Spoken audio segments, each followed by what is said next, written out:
What is going on, people? Welcome back to yet another episode of McLaren Fan TV. As you can see, I'm joined my co-host Mahad from the Pit Stop Fracas. What's going on, Mahad? I'm all good, man. We just got approved on a mortgage on the podium. We're there now. We're moving in. The we're there fee's every been week. paid. The solicitors have been paid, and it's now a part of our residency. Listen, guys, as you can see, we've got a special guest in the building, okay? When you talk about Formula One content, when you talk about F1 YouTube content, whatever content regarding Formula One, we're talking about one of the kings, one of the Mount Rushmores in this thing. We've got Tommo in the building. Tommo, what's going on? Boys, it's an absolute pleasure to be here. We've had you both on Last Lap many a time, and it's about time I returned the favour and came on McLaren Fan TV. So it's a pleasure to be here. And what a positive time of the year for McLaren fans as well. I should have come on at the start of the year when you boys were in the mud, but now it's all good vibes. You know, it's no fun. Oh, so it's not fun for you, yeah? It's not fun for you when McLaren are doing well, yeah? Let me big up to everyone in the comments section. Listen, get your comments in. There's a lot of love being shown for yourself. Except for STK Jordan saying rare Tommo W. Listen, rare. It's a rare one there. It's a rarity. It's a rarity. Only here on McLaren Fan TV where you get the Tommo W's, okay? So you got to come back each time to see him. Otherwise, it's just L's. We love that. Alex in the building as per usual. What's going on, Alex? Hope you are good. Shout out to Ricky Bobby as well. Saying what we saying. Of course, we're very, very happy, aren't we? Alex is saying this is exactly what I said would happen last stream, man. And we're here no matter what, no matter the circuit. Listen, Alex called it last week. He said Brazil will be all right for us. Said it will be all right. Some of us were a bit twitchy. Even McLaren themselves were saying it wasn't going to be a great circuit for us. But hey, we are here. Big up to Alex. Drea says, hey guys, what a time to be a McLaren fan. It is indeed. It is a great time. Tommo, what is that Minton? Is that Minton giving us the oi oi? No, actually, the Tommo account. Not was it Minton's? Was it Balls?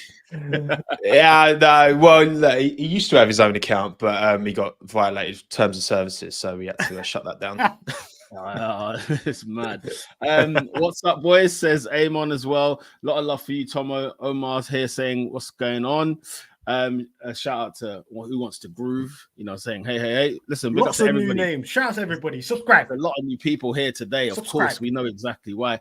Make sure you smash, people. Yes, smash a like on the video. Subscribe if you like Formula One content, and it's going to be very, very biased McLaren business, okay, unapologetically. As we get through all these comment section as well, make sure you do subscribe to the channel. Tommo, where can we find you? The people that don't know who you are and what you do, where can they find you? Tommo, TOMMO, Bosch. Yeah. Simple, nice, SEO friendly. I'm the number one Tommo. All right. Apparently, this who's that? One of the One Direction lot. Who's the one who's from like Doncaster? Like apparently his nickname's Tommo, which is really disappointing. Louis Tomlinson, him. I want to be number one Tommo, right? When you go hashtag Tommo, I want to be ahead of Louis Tomlinson. So pump the stock, right? Pump it. Yeah. I mean, listen, you know, Manraj says, you know, even with the W, that's what you know, they know. Some of them know what's going on over there. The Tuomo, you know what I mean? And Mercedes L-Class, listen, we can get into that. That's not a problem at all. We can dive into that. But that's it.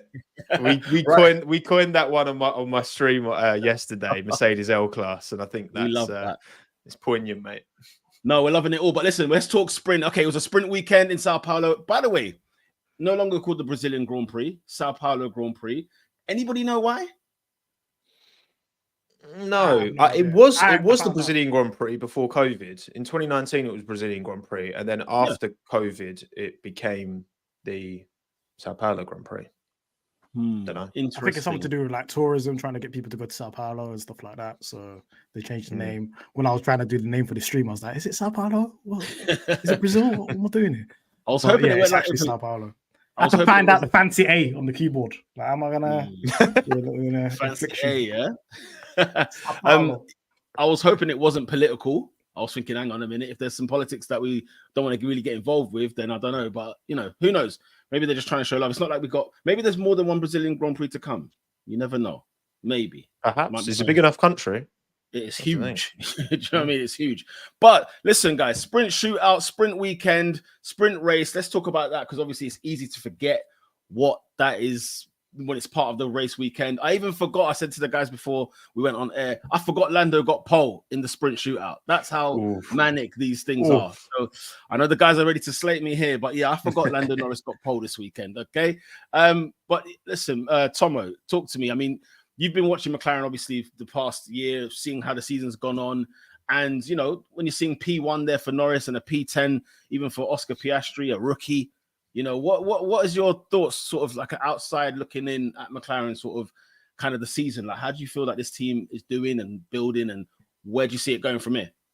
Yeah, I think the one lap pace has steadily improved. You know, Red Bull haven't dominated one lap. Yes, Max has got more poles than anyone else this season, of course, right? But when we say the word dominated, the races he has been able to dominate. But qualified, it's been much more up for grabs. And yeah, I think, you know, Ferrari, we know one lap pace is good, but race pace not so good. It seems like McLaren, particularly obviously in the hands of Lando, are doing it right. You're able to extract that race pace and one lap pace. Lando putting it up there. I mean, he wasn't particularly happy with his lap either, was he? And he was like, hey, pole position, mate. I was like, oh, okay, fine. It was like he was very surprised, which is, I guess, a good thing, right? If your driver thinks they've had a bad lap and still puts it on pole, yeah, you got to be cooking something, ain't you?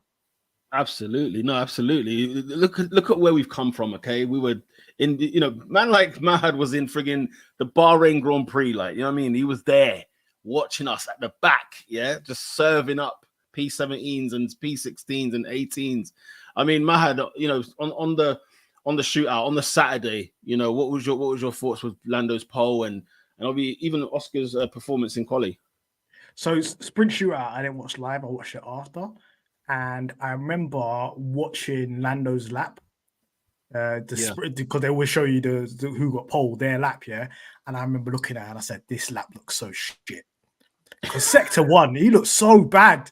He had the same slap of oversteer that Ocon had, into turn 4. It just didn't look good in sector 1, but in sector 2, especially sector 3, the traction that came out of that last corner before you go onto the long straight, unbelievable. Looked like Ferrari traction, and obviously put it on pole. Obviously, there was an opportunity to even put it on pole even further.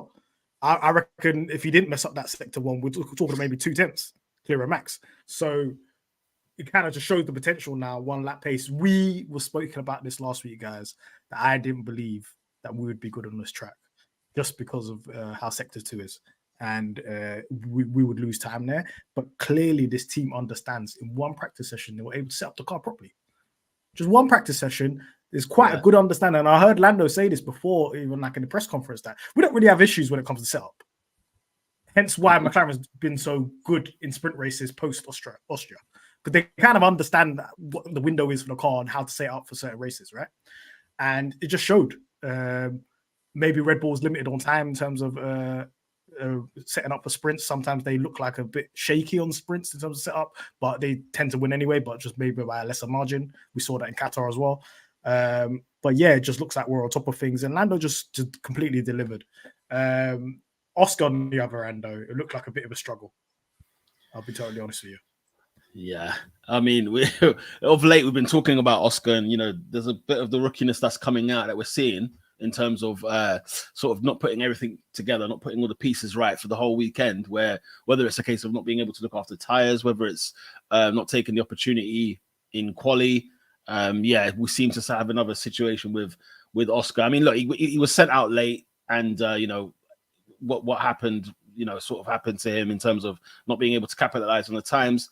But yeah, I think Oscar still will take a lot out of this season, and you know, there's a lot of knowledge that he's gained from this season where he's learned what it's like to be a Formula One driver. And even though he's had his time with Alpine as well, he's done a few practice sessions. It's now a completely different. It's a different ball game altogether. And he's done he's going to be doing 23 races this year, or 22 even. So, you know, and bear in mind as well, like, he's never been to Interlagos before. He got one practice session, and that final corner at Interlagos, man, like, I played enough Gran Turismo to know that last corner is a dick. I hate that last corner. It's so hard to like get the traction down. So, like, you know what? I think all things considered, it's a shame he kind of cocked up his lap. That also obviously then cocked up Perez's lap, which would have been pretty good and put him up there as well. So, Yeah, I mean, the thing is that there was the hype for Oscars is fair to an extent as well, but let's not get carried away. Lando is still comfortably the number one driver at this team, and that's exactly what you guys want. Yeah, I mean, into the sprint itself, right at the start, we had hopes of obviously Lando trying to stay ahead of Max, but that didn't really last too long. And as soon as Max went in front, that was that. And P2, it's crazy because obviously some McLaren fans were a bit like annoyed, upset that we couldn't hold on to that first position to kick things off. But I don't know. I kind of sat back there thinking, look at us now, man. We're complaining about P2 in a sprint. I know it's easy to sort of keep because we've been lapping this up for ages about look where we came from, look where we came from, look where we are now. And it's easy to keep saying that, and then it gets a little bit boring where you think, okay, now it's time to move on. We're not living in those times anymore. But I still sit back and think, you know what? Like, I'll take my P2s, man. Let's crack on. I'm happy with it, even in the sprint. Mahad, what was your thoughts when it kicked off and Max did the inevitable and passed Lando? I feel like the initial phase of the start was good for Lando, but it's just when he got into that second phase, I feel like he overran that. I saw a little bit of wall spin, and clearly he didn't get off the line as well as Max Verstappen. Max Verstappen was just elite off the line. So it's not like a case of I'm worried about Lando when he starts, because we saw in Silverstone that when he's on the front row with Verstappen, he can get ahead. We've seen it before. Yeah. So it's just one of those situations where he just didn't get the luck of the draw that time. Didn't get the start that he got in the actual race itself on the Sunday.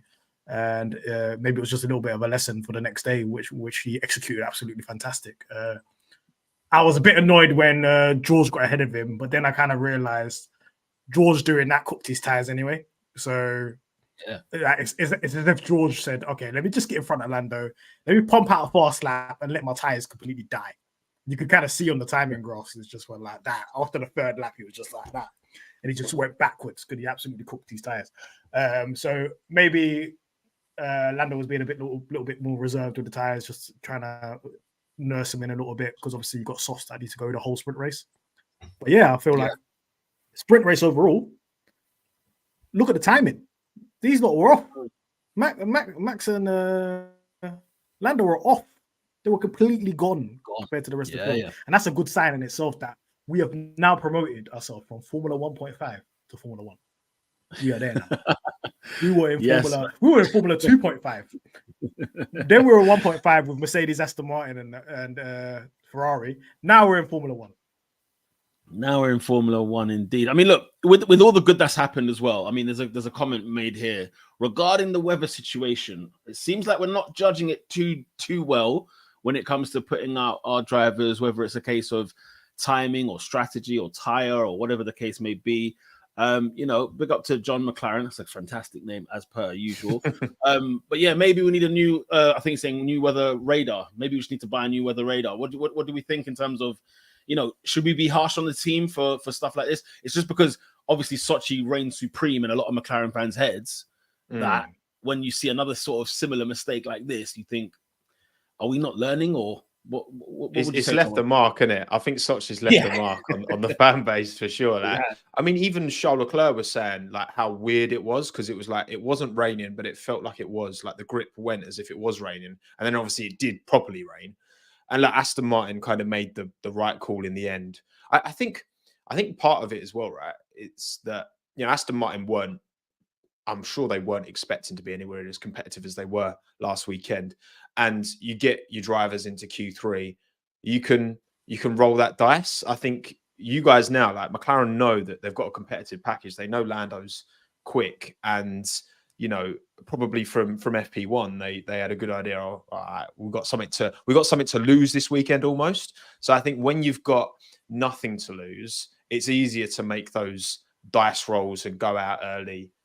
Which is what Aston did to great effect. I think now it reminds me of remember Suzuka when Vettel in the Aston Martin went off turn 1, and then him and Latifi pitted really early, and then that actually ended up benefiting them in the long term, because you had nothing to lose, so you might as well pit early. So I think it's one of them as well. As McLaren kind of established itself at the top, it's going to be, there's more to lose in these decisions rather than just when you're at the back where you throw cautions to me like a Haas can, like a Williams can, like an Alfa Romeo can.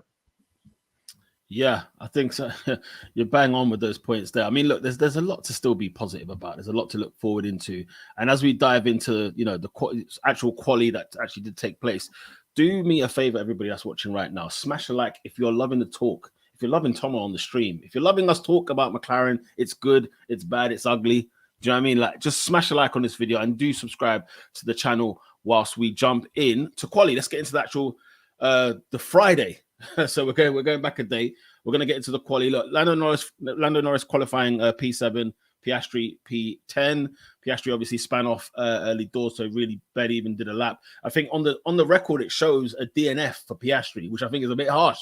I think that's rude. He just put no time. He just didn't put any time. Let's not say he DNF, but then Lando, it's a bit of not a great lap once again. And the weather came, and then it felt like they were in another country all of a sudden. Mahad, quali, are we going to learn from these mistakes or what? We can't keep doing this, man.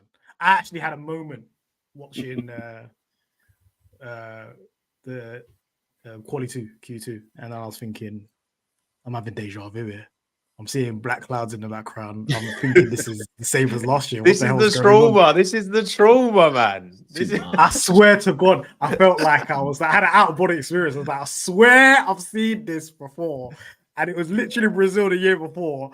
And they decided to put out Lando Norris last in that race. Well, Kevin Magnussen stuck it on pole. The fact that even Lando got P4 when he was the last guy on track by a mile was insane in that quali session anyway.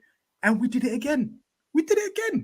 I think, like, I've told you, if in doubt, just follow Red Bull. Just copy whatever they did. When you see Max Verstappen overtaking cars in the pit lane, get a hurry up. Sort it out.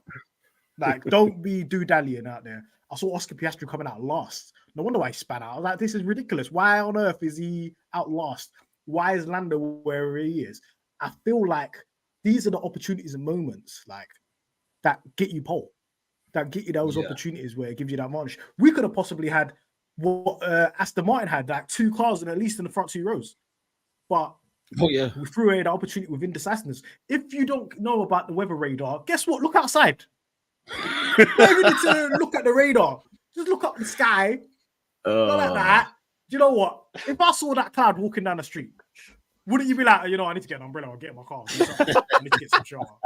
So what they needed was, you remember Mazepin in Sochi when it was like, this is Russian rain. I know about Russian rain, right? I knew it was going to rain. And then DTS tried to make out he had this incredible race where he finished last, still on track. I was like, that's who you needed. Mazepin on the pit wall. Mazepin, that was shameless because obviously they said to him on the radio, you beat Latifi and Mick. And I was like, both of them guys DNF'd. What do you mean you beat them? The weather did nothing for you. Honestly. But just look outside, judge it. Guess what? Max is tailing out the pit lane. Let's tail out the pit lane as well and get a lap. Yeah. Because both of those laps, the worst thing is Norris was up in the first 2 sectors. It's literally the last sector where the rain was there, like that slowed everything down. Then Piastri literally got hit by like some micro wind type of thing, some weird weather frequency thing that just literally blew him off track. That wouldn't have happened if he literally just went a little bit earlier. So another missed opportunity. We've seen this before. We saw it with Brazil last year. We've seen it in Zandvoort this year.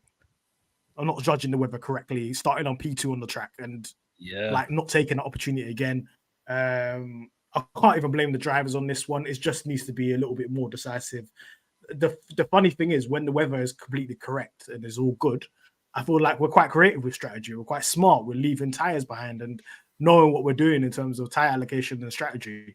But when it comes to something like this, they seem to shit the bed, and we just need to get a little bit better with judging that situation, because at the end of the day, when the track is wet and it's going dry, that is the driver dependent. You're dependent on the driver to give you feedback when it's time to put on some slicks and get some advantage out of the strategy. But when it's the other way around, when it's raining, the driver is really dependent on what that team is doing on the pit wall.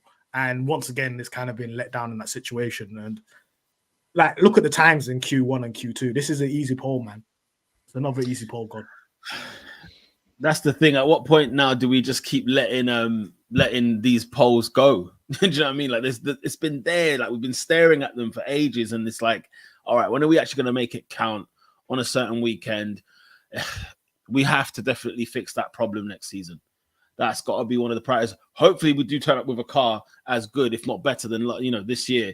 I mean, big up to Seamus, great Irish name. Says and obviously a pint of Guinness, can't go wrong. Are we scared that McLaren will come out with a subpar car that they need to develop at the beginning of the next season again? I mean, I hope not. I'm not scared, but don't. I'm not worried. Like that. You got me. James just planted that little nugget of. Oh, hang on a second.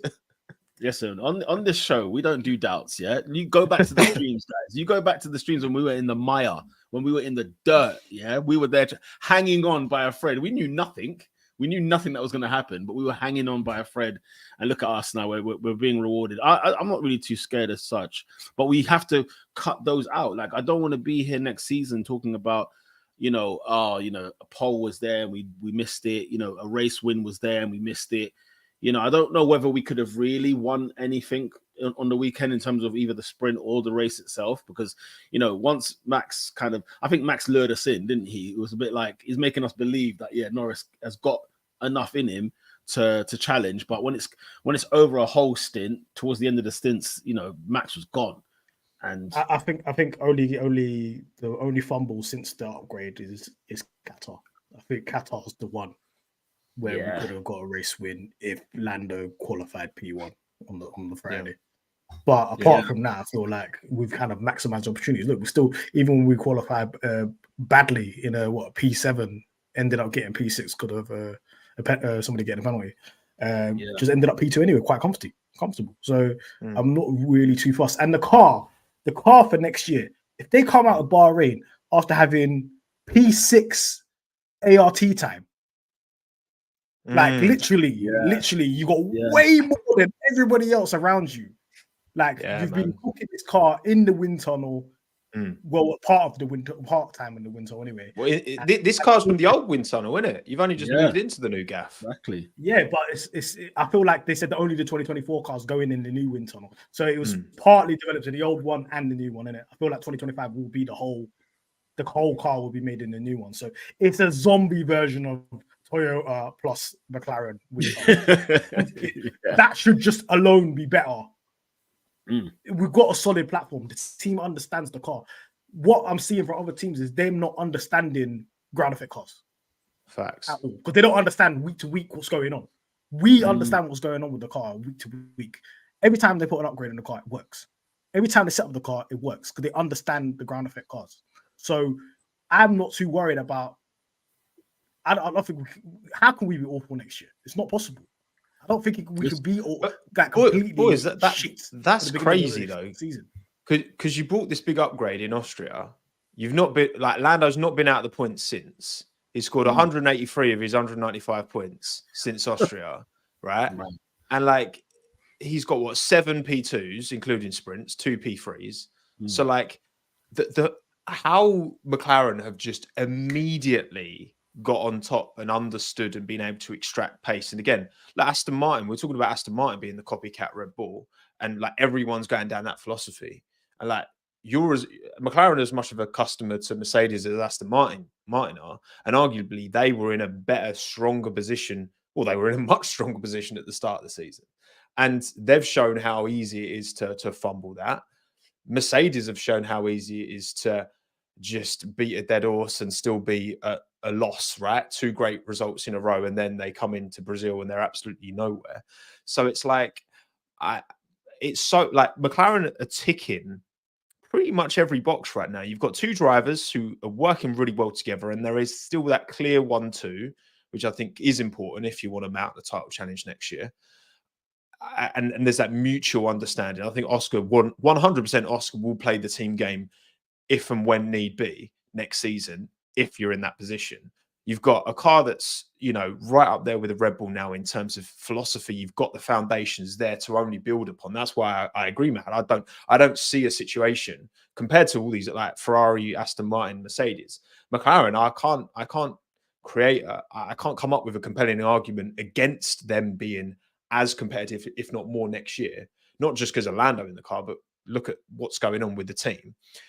And yeah, I think you like pit stops are absolute shit hot, unreal. Like you look at the top 10 pit stops of the season, McLaren are in there about, hang on, I've literally got the graphic because the video I did today, I was waxing lyrical about McLaren's pit stops. Yeah. So with the 10 fastest pit stops of the season, this is all McLaren, 1.8, 2 seconds flat, 2.01, 2.07, 2.1. Half of the 5 of the 10 best pit stops of the year are McLaren. Come on. You're ticking a lot of boxes, boys. Come on. Exactly. And listen, you want to know the answer? We've sat here. We've been here for the last 2 years. This is the hashtag Tommo, yeah? I don't know if you know. McLaren knows because they be following us on Twitter as well now, yeah? They know. They want to tease us with it, yeah? He is the reason, yeah? Andrea Stella, as soon as he got into the position, he's from day one, he said, this car is awful. Straight away, the first thing he looked at and said, you know what? We're going to peel everything away. And we built a new car. I don't even call it an upgrade. I think calling it an upgrade is even unfair. Like these men built a new car in this upgrade where they were like, they knew what was wrong. They knew why this was shocking. We got rid of because correct me if I'm wrong, was you at the McLaren launch, the car launch? You were there and you saw the move. Yeah. You knew the vibe. You saw what was going on there. James Key didn't even turn up. No, so that section where they're chatting with Zach and Andrea, they actually had to record that like twice. So he said what he said in terms of the don't expect much, like we got something coming mid-season. Like they were the only team with a real kind of almost felt like a negative energy coming out of it. But I chatted obviously to a few people outside, and you know there was a quiet optimism, but they knew the year was going to start badly, which obviously, yeah, I mean it's hard to imagine now, isn't it? That's crazy, boys. I just can't believe how quickly you've turned it around. Like it's actually mad. It is crazy. I was watching something. I remember watching, was it Craig Scarborough or whatever? He was analyzing all the new cars at launch, and he said McLaren ain't done nothing. It's the same car. And he was like surprised. He was like, they haven't done anything. But clearly, all of this was in the pipeline from quite a long time ago. They realized in September, Singapore last year, that this ain't the right direction. This is not the car. We need to go in a completely different direction. Stella spoke about in his first interview, he said, we need to utilize the resources that we have in-house because we're not using them, which kind of makes me think he was not using key personnel that's in the organization. So now we've got people like Peter Pedromo that's there. This guy's been the guy at Red Bull previously with Newey. He's a serious aerodynamicist that knows what he's doing. He's been brought into the fold.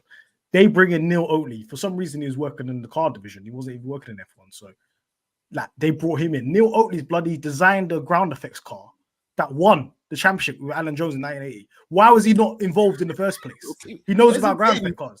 So obviously he's been put in the fold as well. These are people that are within the organization that understand ground effect cars, and they've built a ground effect car straight away that knew what it was doing and it was getting out there and knew it was there. When I look at other teams and other what they've been doing, I believe Ferrari understood ground effect cars initially, but when they raised that ride height, it just crumbled completely on their side of things because they had a path of development which kind of had a lower ceiling than what Red Bull's development would be for a ground effect car. They went in completely different directions philosophy-wise. So now they've just said, scrap it. Look, we're going to try to follow Red Bull. And then they're going to go. So I feel like they'll be good next year. But for us, I feel like we are ahead already because we've already laid down the foundations for next year. Stella's already said last year that 50% of the upgrades that we want to do, we can't do it because we're limited by the chassis. So when the new chassis comes in and everything that we want to be doing with the car and what we want to, the direction we want to go to starts happening next year, I don't feel like we're going to be bad. I'm not saying that we'll come out straight away P1 because I have no idea what Red Bull's going to do next year. They're probably going to advance even further. But what I'm saying is that I believe that we're going to build a gap on the rest of these guys. The only people I'm really worried about is Ferrari because I don't know what they're doing. They might be cooking something. Who knows? I mean, here's the thing. Look, Alex says it here. There's still more to come. Here's the thing. The personnel ain't even finished yet. You know what I'm saying? We still got Marshall to come in. We still got Sanchez to come in. Lord knows what it will look like. You're worried about Ferrari, Mahad. I tell you what I am worried about. I'm with Who Wants to Groove here. This is important. This right here is important. I'm worried about this livery, okay? Because this season, when we bring out the chrome and we bring out the Triple Crown one and we bring out with the Golf Once Upon a Time and everything else, we reign supreme. It's always looking good. And I just feel like almost when we're not doing anything with the livery, it seems like, okay, we're taking it a little step back. Nothing crazy, but just it's not the same as like the feels I had at Austria and Silverstone were just, I will never forget it. Like it was just a different level. But yeah, hopefully you needed those liveries to kind of, that was the final tick box to really get you up there. And now you're up there. I don't maybe think you need them so much anymore. Although a special edition livery, I'm never going to say no to that. Yeah. Speaking of which, what is your favorite livery of McLaren's? Just out of curiosity, because me and Matt have a bit of a we got a bit of a debate on this one. I think the chrome one looks really good from certain angles, and like I just don't think there's enough chrome on it. The Triple Crown one's probably my favorite, I'd say. What about in terms of era? So like, do you love like the Marlboro era, the friggin' West era, the Vodafone era, you know what I mean? Like, what's your favorite? West with Hakkinen at the wheel is my most like nostalgic for sure. Like that's the one that I remember very like first. But I would say the best McLaren livery, I mean the Vodafone Chrome, it has to be that, isn't it? That's the most iconic. Wow. But yeah, the nostalgia effect, the West will always win out for me, just pure on nostalgia. But as taking the name away, just looking at a car, it's the Chrome McLaren. Yeah, Mahad and I, we've been challenging on this one. We've been logging heads on this one because the Chrome one for me, like the Vodafone Chrome, I think it's just, it's brilliant. It's amazing. I love it. Oh, and yeah, we started being McLaren fans from the West era. So, like, if anything, like to me, you see the Hakkinen helmet, and I always see the David Coulthard one. For me, the Coulthard one was like, obviously it's just the Scottish flag, but it just was as if you're 9 years old or 8 years old, you're just seeing that blue and white. Like it drew to me, and ever since then, obviously I've got a soft spot for it. But in terms of A1, in fact, my favorite, just if only the noses in 2014 were not so repugnant. But the chrome livery we had in 2014 when Magnussen was there with Button, I mean that I just loved it. I mean they had no sponsors; it looked plain as hell, but I loved it. And I think was it Alonso's first year? Was it the 2015? I can't remember if it was 15 or 16. We had a very nice really dark gray livery. It was like almost like a Vodafone one, but without Vodafone on it. So it looked really, really good. But yeah. But those cars were trash. So there's just like there's no legacy. I do not care. There's DNS all over the Go look at the Wikipedia. Double DNS all over the place. I do Vodafone's goated. Big up Uze who's saying another W there. You know what I'm saying? It's got to be West for me. It's West for me. They still ain't brought back West. I need to see a car with Oscar and Lando on the car. On the rear wing. You never know, man. You never know. You know, Marlboro's got Seamus's vote. People are saying West. Listen, we are 2040. Seamus, I like you. You know, I like you. First, there's a few things. You're Irish. You got a pint of Guinness in there, and you like 2014's car. I like that. Big up to everybody that's watching right now. Make sure you smash a like on this one. Let's get into the race itself, the race results. Keep your comments coming in as well. You can got a chance to ask Tommo some questions as well if you wish. Just put like question marks at the beginning. Put like 3 question marks at the beginning so I know that you're asking Tommo a question. Meanwhile, the race, listen, we ended P2 with Lando Norris, another podium yet again. And an Oscar Piastri P14, you know, it wasn't the greatest day, but do you know what? I felt kind of good that Oscar carried on racing. Like the race was done for him. Like turn 1, lap 1, it was over. And yeah, he's come back in, and the data, God knows what we're going to do with that data, but clearly it was something that McLaren felt it was needed. You know, Lando Norris tried his best to try and attack Max Verstappen, but after a while, in that same stint, it just wasn't happening. But remember, Norris started P7 on the grid, and that start, we were watching it live on the last lap. Make sure you go check out that on YouTube as well. I mean, we were watching it, and Norris he left those Aston Martins for dead. He killed the Mercedes as well. And I was like, happy days from P7 to P2. We'll take that. Tommo, like, how impressed were you with the race from a Norris standpoint and then onto an Oscar standpoint? Yeah, I mean, for Lando, you've got to think with a start that good as well, because he was right like behind Max into turn 1 from P7. Like, I know obviously Charles Leclerc wasn't in that P2 slot that he would have been if it wasn't for his escapades into the wall. But yeah, I think that Lando gave us someone actually closing into Max, and without Max actually having an issue and giving him something to think about for the first time really all season. So that's, you've got to take a lot of confidence from that. You know, I think it's another P2 to add to the list for Lando. You know, if he could have got ahead of Max, if he could have qualified better and had the same start and led out of turn 1, do I think he would have held on? I mean, I think Max, you know, Lando said afterwards, didn't he? He's not sure whether he over pushed to keep up with Max and then his tyres fell off, or whether Max was just driving with a bit in hand. And then once he realised, oh, hang on, I should probably get a shift on here, he then pulled away. But either way, like we said earlier, you're in Formula 1, not 1.5 anymore based off of that performance, because the gap behind Lando, significant. So he couldn't have done really much more this weekend in terms of the things within his control anyway. You know, he got the pole in the sprint. He was put out a bit of a compromised time for qualifying, and in the race, I don't think he could have delivered too much more. And then, like, for Oscar, you know what? Like, at the end of the day, even if there's no meaningful data to take because he was still carrying damage, they couldn't repair all of the damage. He's a rookie. He's at a track he's never raced at. Give him the mileage, because there's not unlimited testing like there used to be. There's, you know, for a rookie like him, even if there's nothing to gain from a car development point of view, to get him out there and doing the laps, that's so important. For the same reason, well, not for the same reason, but almost similarly, Ricciardo with AlphaTauri, even though there was nothing really to fight for, like, he's just jumped back into that car. So giving him the mileage makes sense, giving him the race distance, because he's still going to be, you know, for they're very different stages of their career, but rusty, you know. And I think, you know, Oscar's again never been here before. It's a sprint weekend. Give him the time. He was, yeah, all told, very unlucky, I think, this weekend. We've seen time and time again that Lando and Oscar, that gap, you know, when Oscar's confident, he's got the car underneath him, he can be lapping, you know, he can be qualifying within a couple of tenths of Lando. And I mean, without, what do we think? If Oscar had a clean quali, clean weekend, where would you boys have put him? Would he have been on the podium, or would he have been behind Checo and Alonso? You go ahead, Mahad. It's a tough question, that.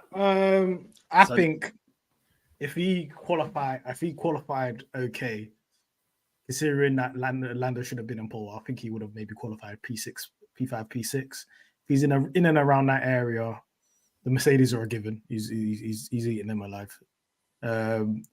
Aston, maybe just Stroll. I think he's involved in that Perez Alonso battle. Just considering the pace of the car, you have to understand that it's not really representative to lap times because of that rear wing damage and whatever other damage he had. So that's not the full pace of the car. And we've seen before, guys, with McLaren, if there even is a little bit of damage, the pace just drops insane. Like, it's crazy. So I do believe he would be significantly behind in lap time just on the track to Lando, because Lando and Max are on a different planet. But I think he would definitely be in that conversation with Alonso and with Perez as well, just because of the pace of the car. If we're looking at the kind of floor and the ceiling of the car, even if he was a little bit lower to the floor of the car because of inexperience on the track, I feel like he would be in that conversation. So, yeah, opportunity loss. If we're talking about just Oscar in general, look at the luck this guy's had. Since the upgrade, he's had the worst luck. Bar Qatar is insane. We're talking about safety car in Silverstone. We're talking about damage in Hungary on the floor when he was battling Perez. We're talking about getting taken out in Spa at turn 1 by Sainz. We're talking about getting hit by Hamilton in Italy. Oscar looks better than bloody Nando in that race. I think that's one of the only races he actually looked better than him. Getting hitting Kota by Ocon, straight away DNF. Like, getting hit in Brazil randomly getting punked by a car that's spinning out. So Red flag in Singapore quali. Look how much things he had in Singapore. He drove from bloody, what was it, P17 all the way to P7. I think he gained 10 places in Singapore. Like, he's had insane bad luck. Bad luck. So we have to kind of weigh it out because of the Qatar weekend, he was absolutely fantastic. He performed well. He got a sprint win, got a sprint pole, got P2, got podium and all that. People kind of elevated him to the sky and said, yeah, this guy's Nick Hamilton. He's unreal. He's unbelievable. And then you got the other side of things where people are like, oh, look how much points he's got compared to Lando. He's not all that. He's overrated, whatever. I feel like there's an overreaction on each side of things. They're saying he's the greatest since sliced bread, and then they're saying he's been overrated. I just think he's been a very, very, very, very good rookie that's been had bad luck. That's my take right now. He's a great tag team We partner. will see what he's like next year. Because at the end of the day, when he goes to tracks that you don't know, he's done like a fifth of the races of Lando, isn't he? He's done 12 and 20 races. Lando's gone over 100. So, experience-wise, he just doesn't. It's going to take time. I see a lot of people mentioning like tire management, and again, that's why you leave him out. That's even with the damage, you leave him out just to try different things out. You can see Lando's data. He's very kind of, he's very articulate, very kind of. He's making good, sensible decisions. He's got a mature head on him, and I just think given time, I still, I think he's got the potential to be every bit as good as Lando, for sure. You look at his junior career, you look at how he's not the bright lights and the pressure and the expectation. It's not, he's had a ton of bad luck, like you say, Mahad. I mean, I can't even remember half of them, and I'm like, wow, he really has had some shocking luck. But you know what? He's just going to keep going, and he's just going to keep keeping his head down, and he's not going to make. We're big lovers of Yuki Tsunoda, but like at times he drives like a bit of a rookie and not someone who's almost 3 years into F1, and I'm not seeing that same kind of complacency from Oscar. No, that's true. And I think if I was to answer the question, I think probably P4, all things considered. I just think like at the same time, okay, does Charles Leclerc still have his bad luck on the day, on the weekend? I don't know.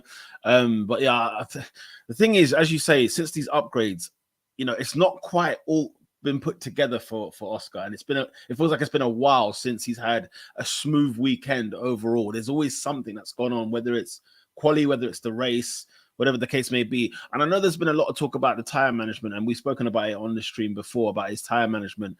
And I think it's going a bit too far overboard. I think a lot of people are talking about it a bit too far in terms of like, there might be a couple of races that he's not either been used to, where the tires just leave him and it's just part of him learning the new circuits, or it could just be a case of like, he might have had some damage, and obviously the car strategy, he's sort of been like the guinea pig in terms of for what kind of the strategy we should go on. I mean, probably the delta that they gave for Lando on the mediums in Brazil might have been a thing, for all we know.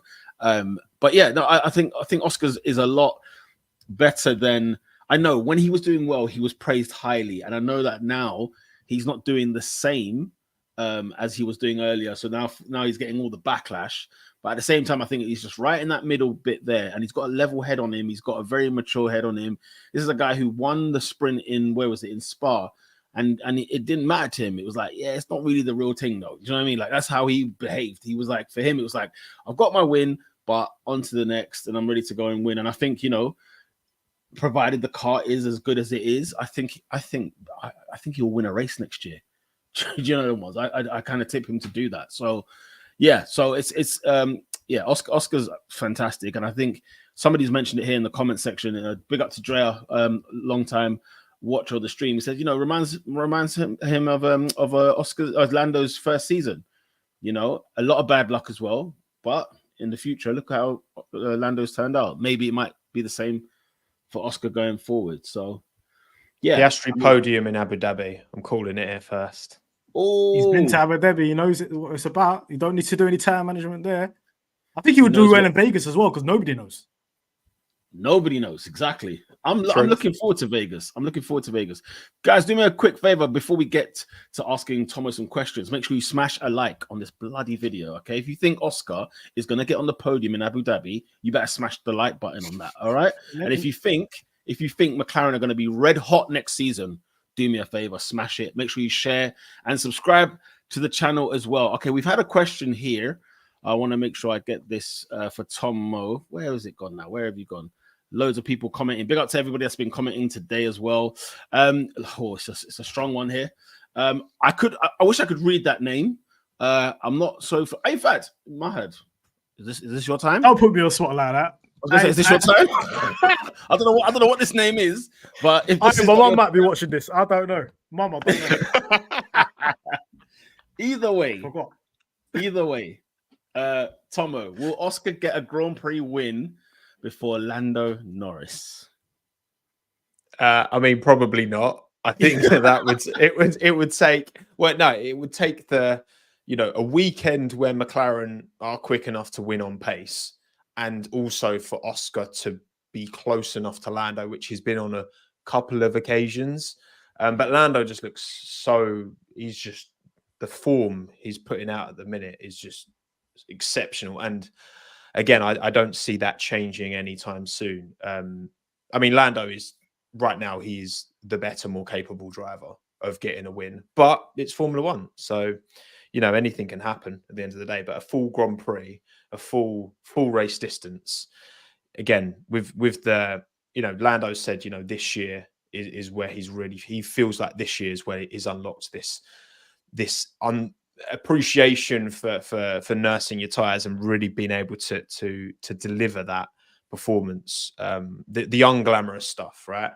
Saving tires isn't a glamorous topic of racing, but it's a necessary component of this generation of Formula One, and he's killing it at the minute. So no, he probably won't, but there's always a chance, and we saw that in Spa from Oscar. Oscar's actually his sprint record is actually better. If you look at just sprints, Oscar is just 2 points behind Lewis Hamilton in sprints. Gotta love that. You gotta love stats like that, people. This is why he gets paid the big bucks. Mahad, same question to you, man. Will Oscar get it before Lando? What do we think? If I was to bet £1 million right now, I wouldn't bet it. I'll be like, nah. But Oscar does have an opportunity. What if it wasn't your million? For somebody else's million? Yeah, if it was Pete's million. Oh, Pete, we're putting it all on the line. Money on the bank. WWE. Money in the bank. Wow. Do you know what? I feel like Oscar, if the scenarios all drop together, I feel like he's capable of winning a race quite comfortably. Let's say, for example, the kind of way a win fell for Ocon or a win fell for Gasly, that type of scenario where maybe something's happened mechanically to Lando or he's further back and stuff like that. The opportunity arises, you could do that. But if we're talking about pure pace right now, I think it's Lando.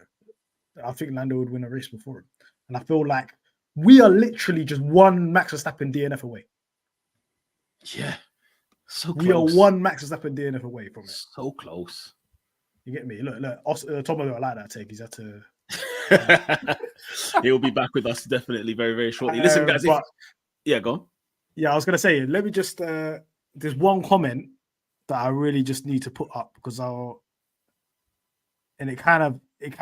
thought of this as well. So shout out to Daniel as well, yeah. What do you think of this comment? And I think that race felt like that. This race reminded me of 2020. Max is the new Lewis and Lando the new Max. So when Max was just absolutely clear of the rest of the field, but obviously the W11's out there and Bottas and Lewis are doing their thing, but like Max was gapping everybody. That's what that felt like with Lando. I'd agree with that. Yeah, I think so. And that's how I felt about that performance. Like, clearly the car is not better than the RB19. It's a bit closer, but he's absolutely redlining it. He's driving that car 100% to his maximum capability. So, and that's literally launching him from the rest of the field in terms of performance. So, Is it the best Lando's driven in a very long time? This little patch here, definitely. I think from Qatar, from the end of Singapore to now, this is his best patch of driving. Even with the little mistakes here and there, race pace in the race is unreal. And again, in that 2020 season, Max only won twice. He won obviously the 70th anniversary when Mercedes kind of dropped the bag on their setup, didn't they? And then obviously Abu Dhabi, the finale, which kind of was the precursor to 2021, because then we knew, okay, they're serious. Lando, That for some reason, I saw a press conference, and Max was saying, Abu Dhabi, you're really good, Lando, at Abu Dhabi. Like, why did you say that, Max? What are you planning to do in Abu Dhabi? It's a very strange comment to make. Oh yeah, Lando, you're really good in Abu Dhabi. If that happens, that could be another precursor for next season. If Lando gets that win in AD. Lock it in, people. It's going to happen. Lock it down. We've got the answer. It's Hussein, not Hassin. Mate, Musab. Hussein. Come on. You got to fix up there. But big up to Hussein. Other questions that have come in. I want to make sure everybody who's asked a question, I want to make sure that gets read out.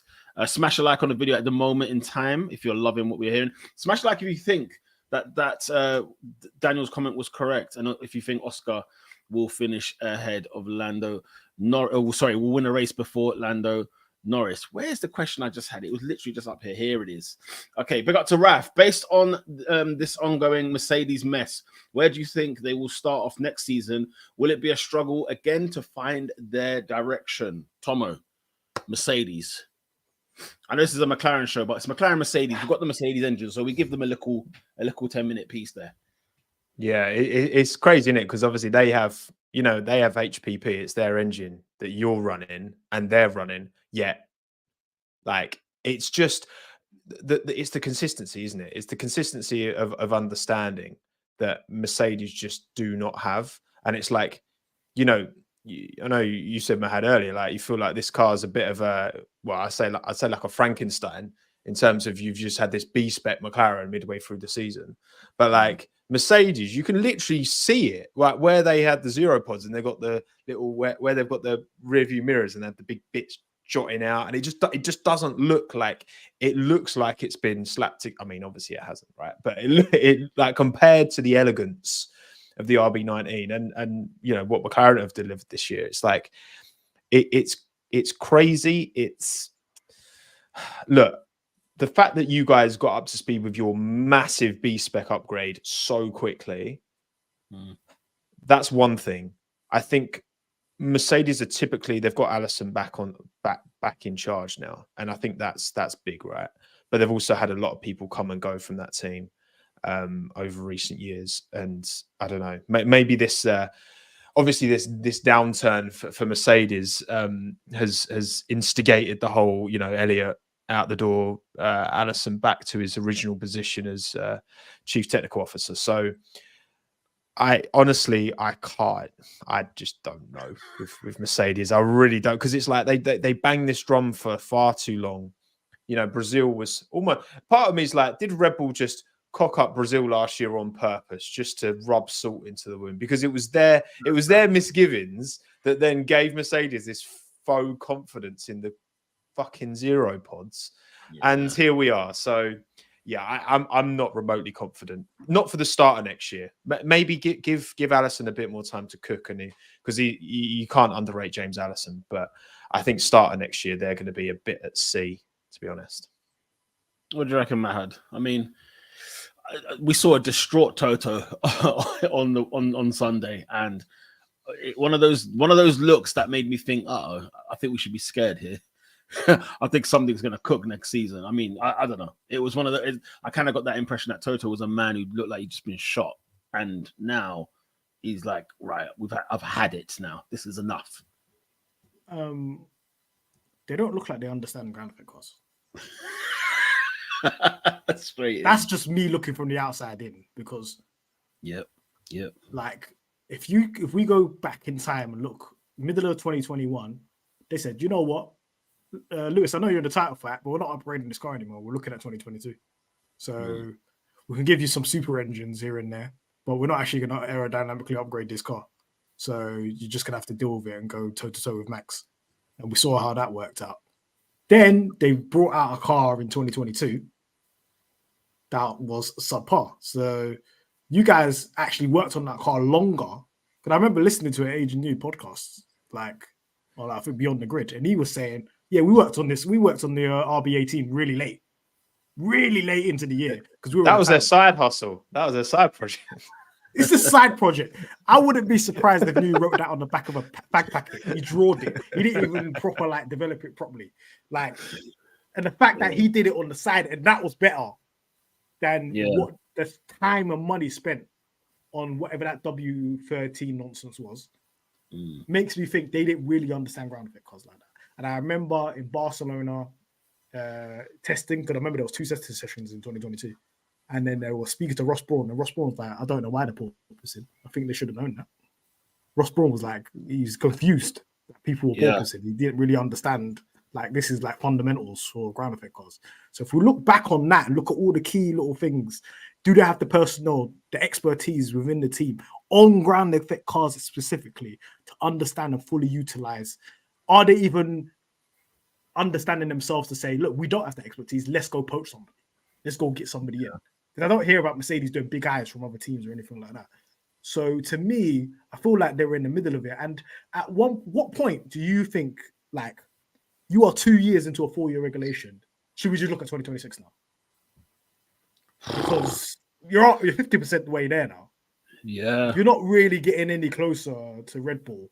You need to be focused on something in 2026, which is engine dependent, which is you are specialized on that. Even though I know Red Bull Powertrains took a lot of staff from you guys, it's an opportunity to get ahead again, like how you did in 2014. So I think they're in a bit of a no man's land. We'll see what they can do aerodynamically, but I'm a bit skeptical because I've not seen. Also, you have to build a platform. Mercedes for years. I mean, for most of Lewis's success, I think the key factor in that car being as good as it was the power unit, wasn't it? I think from an aero point of view, that's why the Red Bulls would always turn up in Mexico, like a track where if you had good aero, it would exponentially pay you back versus the PU.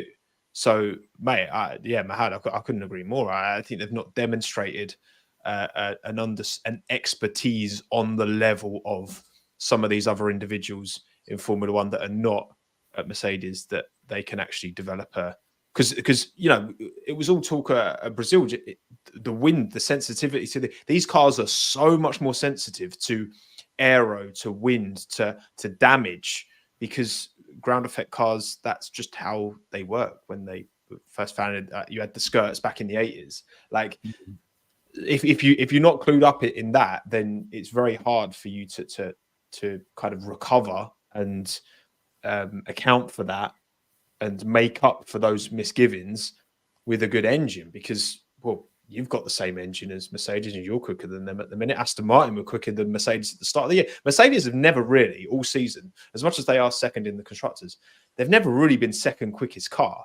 Maybe a couple of races, but then you had Ferrari with donning it at Monza. Obviously, Aston at the start of the year. You got McLaren now. Mercedes have not had a consistent period this year where they've been second quickest car. It's just they've always been at least third quickest, which is why they've been able to stay up there and keep Lewis at least somewhat in the fight with Checo. Yeah, I mean, Mercedes have got they've got a lot of work to do, and I think Mahad was probably they need to give us that Oppenheimer engine they had at the end of 2021. Whatever they put in Bottas's car in Monza and Lewis's last 4 races, give us that one. How come we ain't had that one yet? We ain't had it yet. Give the customers that one. We ain't had it yet. I mean, they got a lot of work to do. Shout out to Daniel, who says, do you think Lando could get P3 in the driver's standings? What are your thoughts? Right, I saw a comment doing the math. Hold on. You carry on. Let me look for the comment. There's some maths going on here. So basically, look, if Lando wins in Vegas, which I don't know, it might happen. If Lewis DNFs, then all he needs to do is score Lewis by 6 points to get P3 in the driver standards. Not even like a P4. Man said P3, It's 31 points. 31 points in it. Yes, Norris to Hamilton. I think Alonso's a given, though. Is that what it is? Is it just because Alonso's a given, it's done? It's like, let's not even So debate. P4's on. I think P4's between Sainz and Lando. Depending on what Yeah, Aston looked like in the last 2 races. I'm inclined to agree about Aston because I think they kind of wrote off the 2 races before Brazil. They took pit lane starts, didn't they, in Austin and Mexico? Both cars in Austin, wasn't it?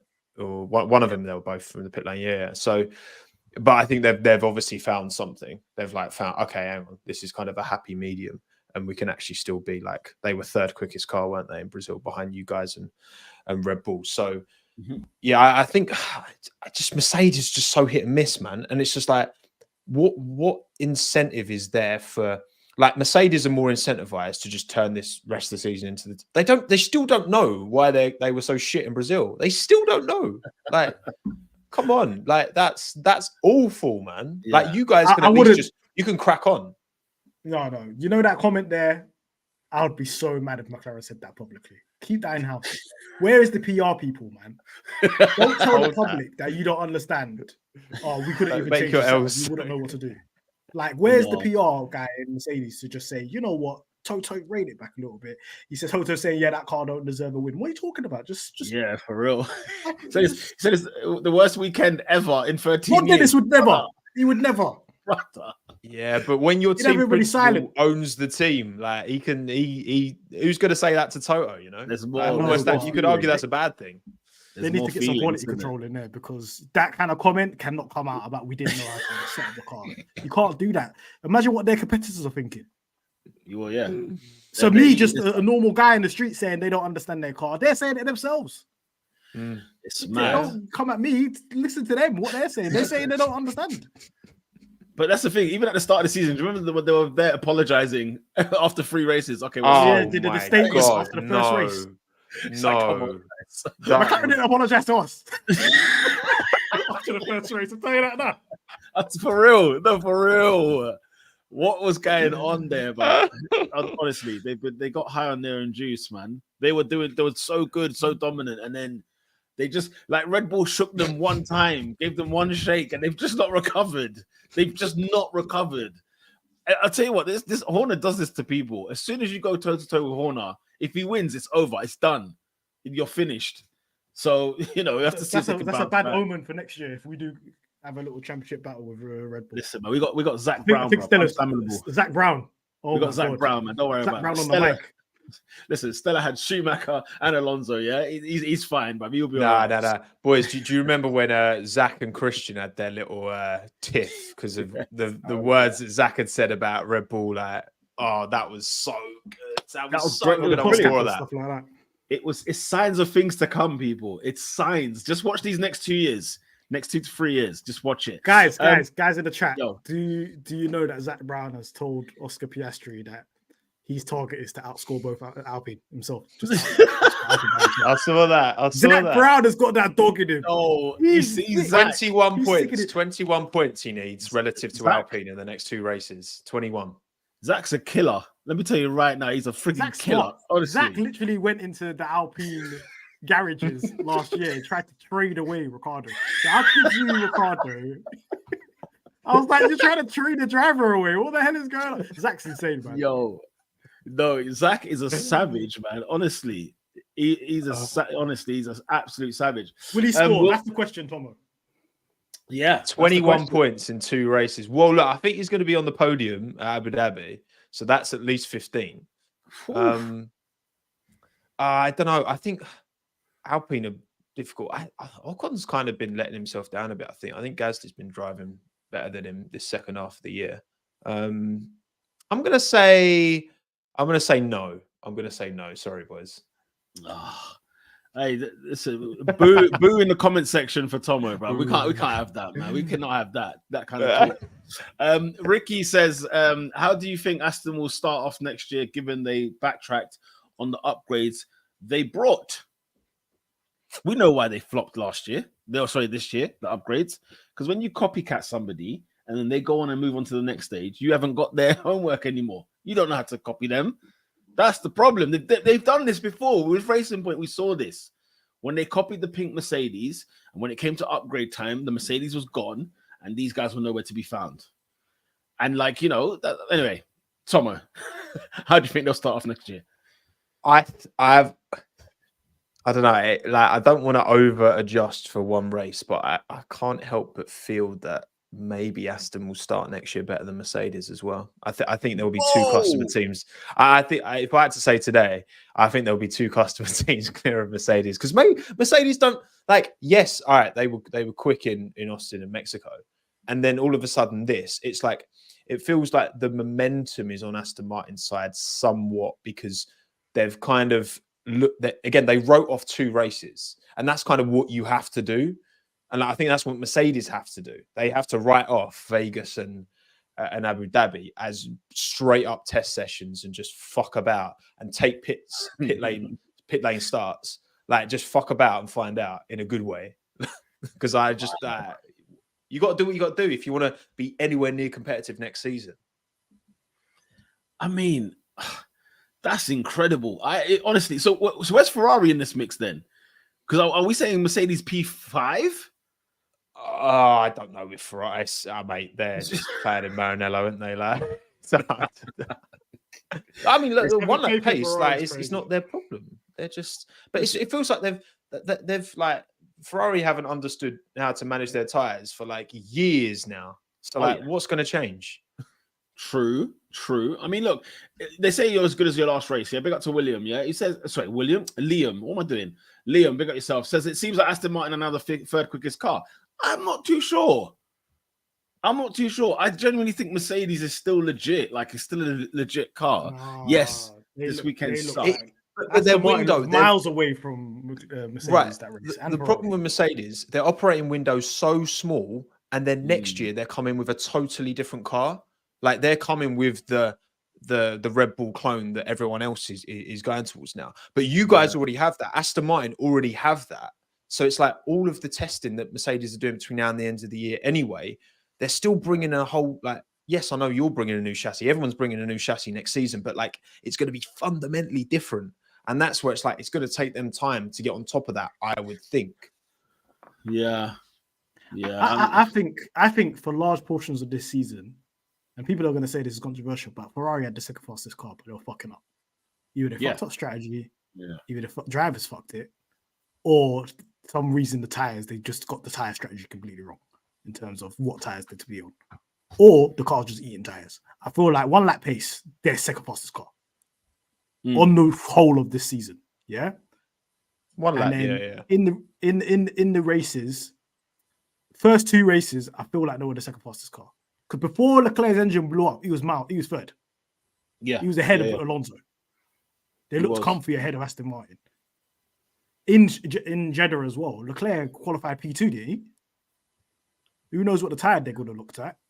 But he was on the front row, wasn't he? I can't remember, man. I think so. But I feel like they had a fast car, but they just need to sort out. It's not even like a significant thing. It's just a small thing to make them just a little bit more competitive. It's just hang on to those tires a little bit more. But Ferrari are making absolutely nowhere was Zandvoort because they couldn't put the bloody wrong wing on. Yeah, but like Ferrari are making the same noises, like they're saying they're going to bring a very different car next season as well. So it's like it might be marginal, but maybe they're just this chassis, this philosophy just can't manage its tires and it can only deliver a good one lap car. Maybe that must be what they're thinking, surely. Otherwise, why would you almost go back to the drawing board? This is what Ferrari are saying. I mean, Adif, big up yourself, saying that I'm seeing parallels between 2020 and 2024 Ferrari. Not again, please. It's wild, man. Please sign a contract, Leclerc. Sign it. It's wild. Listen, we're gonna end on this comment here in terms of before we get onto the awards. Happy birthday to the McLaren boss, yeah, Mr. Zach Brown. You know what I'm saying? Shout out to McLaren fans, Serbia, getting us in there as well. Make sure you guys do smash a like on the video. Follow us as well. We're on X, Twitter, whatever you want to call it. We're on Instagram as well. Subscribe to the channel as well. Yeah, subscribe to the frigging channel. All right. For the first time, subscribe. Do yourself a favor. Drivers out of 10. Let's get into this, man. Let's get into this. Let's start with Oscar Piastri. Out of 10, what are we giving him? Oh, I can't give him much more than that. I'll just give him a 5 because we don't know. You know what I mean? It was just at the back. and he messed up qualifying, but then also the conditions were crazy. So I'm just going to say 5. That's my like cop out answer. He got into Q3. That's a start, isn't it? It's a start. It's a start. It's starting. Mahad. I'm gonna give him his lowest rating I've ever given him. It's No, 4.5, guys. You're frigging kidding me. Only because that sprint race was awful, man. I mean, you know. Yeah, it wasn't. That's where I saw the performance in him in race conditions, and it looked scary, man. The guy was wasn't he like 30 seconds behind Lando? It's not good in the sprint race. He dropped like a stone. Yeah, it's not. So good. it wasn't good. I'm gonna have to give him 4 points. I'm giving him 0.5 because of that little switchback on Alonso. That was a good move. Yeah, I mean, and the overtake on Daniel. That was a good move. You guys are cooking Oscar, man. I'm not liking this. Okay, I'm Oscar's biggest fan. I gave him 9s in here, man. 45 is average. Given what happened, I think 5's like it's fair because there's not that much to actually look at. And again, it was his first year at Brazil and all that. So how much do you factor that into it? 1 FP1. Yeah, I mean, I think that's the bit there, isn't it? It's the sprint that's really sort of caned him. That's there. what I'm rating him on. I'm not rating him on the race. Shout out to Adif who's giving us all W's, man. Womo. Wahad. I like that one. Big up to yourself, Hussein. He says he's loving the streams from Canada. Where in Canada are you from, Hussein? Talk to us. Love Canada. Love Canada. I bet you do. I bet you do. I need to get down there as well. Okay, what about Lando Norris? Let's get to the main event. Lando Norris. I would give Lando a 9 out of 10. Yeah, 9s. We're seeing a few 10s. We're seeing 9s. Mahad, what are you telling me? Like I said, guys, I'm not going to give him a 10 unless he wins. We're sticking Fair. Sticking to that principle. So, but he did pretty much everything that he needed to do. So, and even quality wasn't even his fault. So, I'm giving him a 9.5, guys. He did everything right. Quality. Tell you what. Yeah, I mean, listen. When have I seen anybody this season closing in on Max Verstappen? It's not happened. It's not happened. Oh, he's within a second of Max Verstappen. I haven't heard that on commentary this season. It's only been Hamilton at Austin, isn't it? And Max was struggling with his brakes anyway, so that kind of accounts for it. Within DRS, did he? No, you're right. He didn't. No, he gets 1.5. I think he was in. For me, he gets a 9.5 because remember he was on pole in the sprint shootout. Didn't even remember that. But then he also got, I mean, the start of the race, you know, P7 to P2, lovely, slotted in nicely there. Yeah, that was phenomenal scenes. The reason I can't. They only gave him a hat for a sprint race. Did they? Give him like a medal or something. Man. Yeah, they don't get a trophy. They don't get a proper trophy or nothing. You get a little cap or something like that. Yeah. Little hat. The only thing for me with the sprint race is that he did have a worse, like he could have led into turn 1. And I mean, Max got onto throttle almost a second, full throttle, almost a second before Lando, because Lando just spun up the rears. So that's, I think there was an opportunity to lead. And then who knows, right? He could have won that sprint maybe. So yeah, that's my only little downside. Yeah. If he took the lead, then maybe Russell takes out Max. Who knows? Maybe. That's what George does sometimes. Takes a big chunk out the side push. Shout out to you, say he says he's from Toronto. He's from the T. Shout out to Toronto. Shout out to all my people there. Shout out to everybody that I know in Dixon. Tea time. Right, strategists. Mixed bag here. This could be hard to actually really give a score because it was here and there, higgy hagger in quali. It was a bit funny in sprint. The race seemed fine. The race seems to be perfect. Like they've done what they had to do. Where are we going? Where are we going with the strategy? 5. Ooh. 5. Ouch. I'm giving it 5 only because I feel like they were smart with the tires. They kept a set of softs. They're quite intelligent. I saw them in practice do a rapid lap and then just box. I just like that kind of stuff. It's like he's teasing the rest of the grid. Yeah, purple box. So the fact that they put a fresh softs on after the sprint, after the red flag, because they had a set of softs, because they set that left that there just for the race, and they were thinking ahead in the future. But that rain stuff, stop that shit. Wow, quality's unforgivable. They're getting a low rating here, man. I mean, considering everything that we've done, like, okay, 7 is okay, but like 6 is, people are throwing up the 6. I don't know if that's for Toronto or is that's legit out of 10. Like, what are we saying? Are we actually, are we here? Is this where it is? I think I'll give him a 7 because I think obviously the race itself was, and maybe Lando made it a bit easier for them just because he had so much pace in hand, so they could be a bit more. It wasn't like you had to, once Max stayed ahead, it was very unlikely you were going to beat Max, but there was such a big gap behind that it made it a bit easier on strategy to, all right, whatever, like we're not going to get caught by Fernando. So I'd probably say a 7 because exactly what Mahad just said, actually. Messy, but cleaned and made it work when it mattered, which is on the Sunday. But yeah, get a new weather center. Get that upgraded. That's a level 1 weather center. You need level 5, right? That's the first thing you always invest in on F1 Manager, weather center, mate. Come on. F1 Manager, guess what? An F1 Manager, when you see rains coming in 3 minutes, you get out straight away. So you can snap pad a pole. Didn't even do that.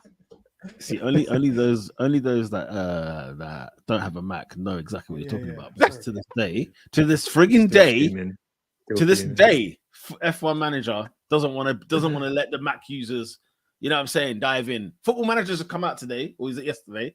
I might have to jump in because it's breaking my frigging heart. Liam's gives it a 7.5. Play Football Manager. So you get divorced, bro. It cost me uni. When I tell you, Football Manager cost me uni, boy. I'll tell you that right now. Did not do a damn assignment.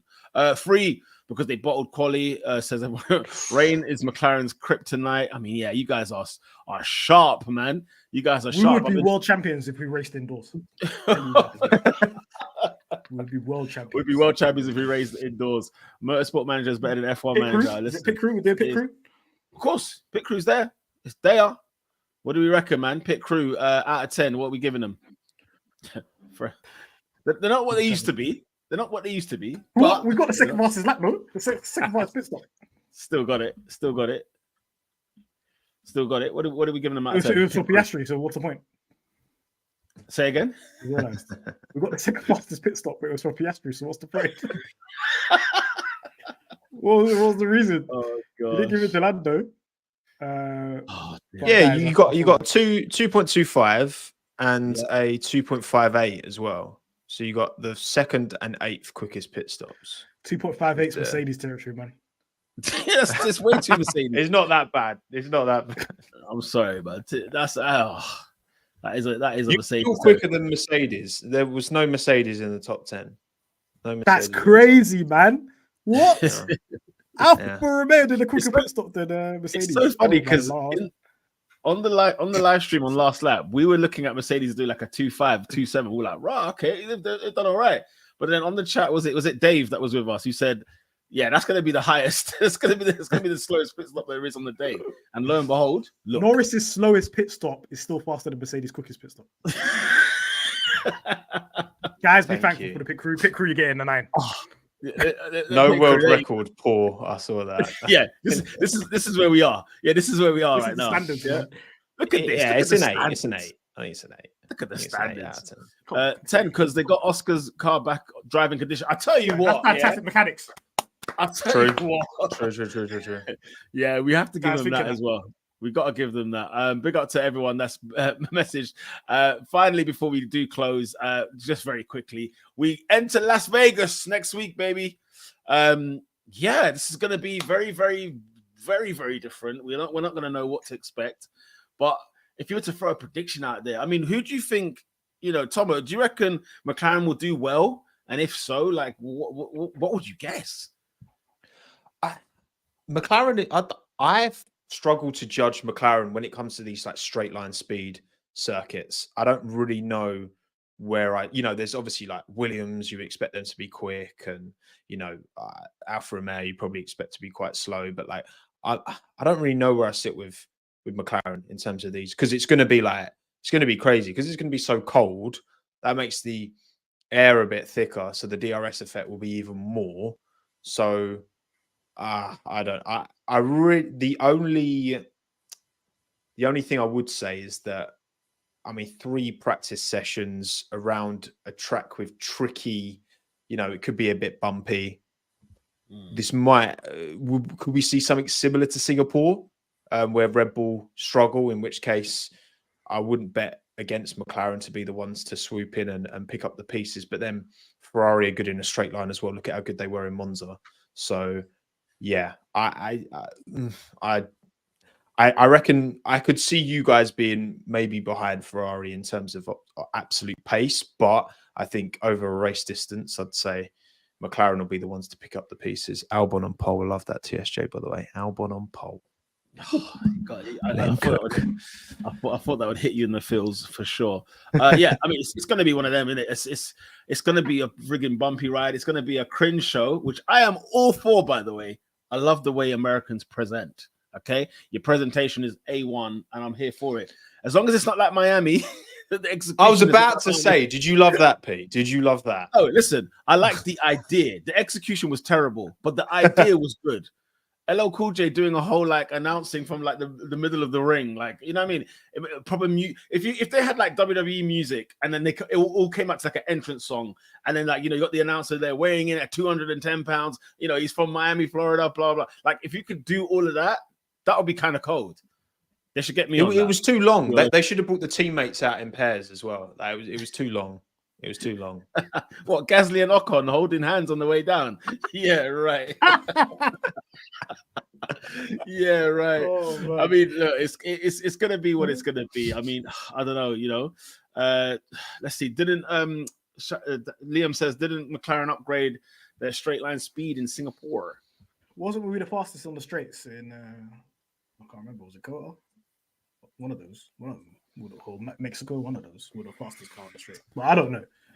I don't know this car. I tried to pretend to do analysis on it and know that this is what the car's like. I have no idea now. Since the Singapore upgrades, they're just on vibes. I have no idea what this car is doing. So The only thing that I know about this car is that it switches on its tires quick when it's cold temperatures, i.e. Barcelona. So will that be the case there? Because I've been in Vegas in November. It is cold at night. Really? It is 5 degrees, 6 degrees. It's cold. It's definitely going to be the coldest race of the year. So We'll see who switches on their tires first. They're the people that are going to have the advantage, especially in quality. The Vegas Sphere has better tire decks than us. It's a lot. I mean, look. Wow. I mean, first of all, Hussein, never again, bro. Never again. Not in this stream, mate. What are you doing?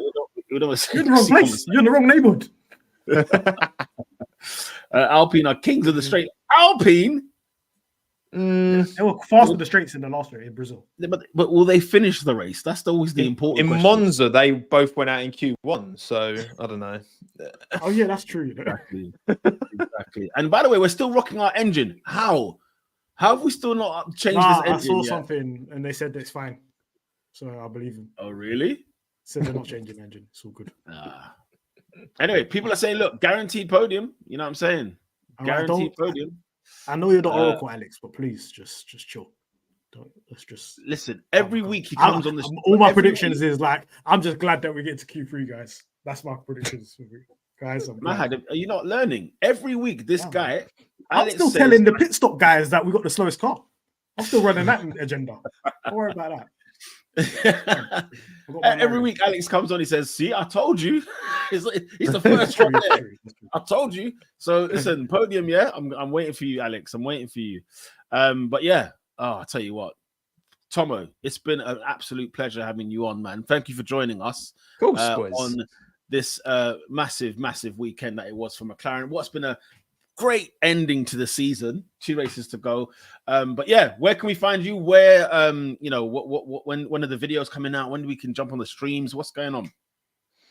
So I dropped a video earlier today talking about Mercedes' inevitable downfall, right? All great sporting legacies have to come to an end at some point, and theirs seems as far off as ever.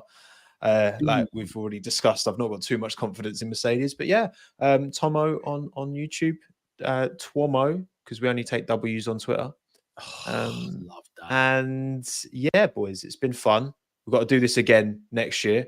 Big up Seamus as well, of course, as per. Shout out to Seamus. Yeah, we're gonna have to do this again next season, boys, when McLaren and Lando Norris are title contention, a title contending entity, because we all know it's gonna happen, don't we? Don't we? We all know. We know. It's the inevitable, my friend. When you're doing your deep dive McLaren video, this is it. Waiting for it. The streets are waiting. Yeah, I might have to cook that up. We'll see how these last two races go. If Lando can jump Lewis, that is getting made. I assure you, that is getting made. But I said it at the end of my video today. I think, I think the only way we get a title fight next year, even if you put Daniel Ricciardo in a Red Bull next to Max Verstappen, is if Lando Norris gets that McLaren. That's the only way I see a proper title fight next year. Seamus is claiming that he was the Minton. I know. All along. It was me all along. That's it. That's what he's saying. It was him all this time. Great stream, says Freya. Always a pleasure. Nice to have you as well, Tommo. People are showing nothing but love. Nothing but love. Always a pleasure, says Alex. Only W's next year. Reincarnation. Much respect, Tommo. Good vibes going into Vegas. Are you going to bring down the Cool Down podcast? Are you going to bring that back? Because you was doing your thing. He was cooking. I know. You know what? The main reason, I don't know. I think now that obviously we've last lap, having people in person, and there's so many more F1 like motorsport podcasts out there, and people are doing it in person. It's like, I don't know. I've not got the facility for that here where I am. So maybe if I was living back in Central, but I don't know. Maybe one day. Listen, big up to everybody who's saying it was awesome. Seamus didn't realize you knew, and we'll end on this one. Verstappen title fight. We will be there. We will be there, people. Until next time, we'll be back after Las Vegas Grand Prix. Tommo, thank you very much for coming on. Honestly, truly appreciate you. We love you. Pleasure, boys. Nothing but pleasure. Nothing but success for you and your stuff, doing your thing. Make sure you follow Tommo on YouTube, the only Tommo, the real Tommo, the number one Tommo. Until after Las Vegas, peace.